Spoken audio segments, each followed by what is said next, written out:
ভারতের জনগণের সাথে আমাদের বাংলাদেশের জনগণের কোনো ধরনের বিমাতা সুলভ সম্পর্ক নেই, অ্যান্টাগনিস্টিক কোনো সম্পর্ক নেই। ভারত সবসময় আওয়ামী লীগের চোখ দিয়ে বাংলাদেশকে দেখেছে। ভারতের সাথে যে সম্পর্কটি সেটি জনগণের সাথে জনগণের সম্পর্ক হয়নি, সেটি রাষ্ট্রের সাথে রাষ্ট্রের সম্পর্ক হয়নি, বরং ভারতের সাথে আওয়ামী লীগের সম্পর্ক হয়েছে।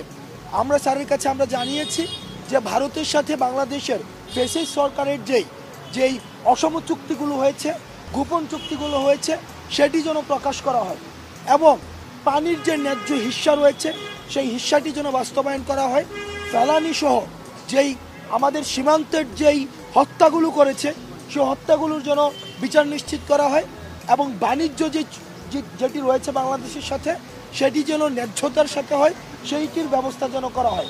এবং আমরা বারবার বলেছি ভারতের জনগণের সাথে আমাদের বাংলাদেশের জনগণের কোনো ধরনের বিমাতা সুলভ সম্পর্ক নেই, অ্যান্টাগনিস্টিক কোনো সম্পর্ক নেই, বরং ভারতের যে সরকার একদম বছরের পর বছর 1.5 যুগের বেশি সময় ধরে বাংলাদেশকে নিয়ন্ত্রণ করার জন্য আওয়ামী লীগকে অস্ত্র হিসেবে ব্যবহার করেছে।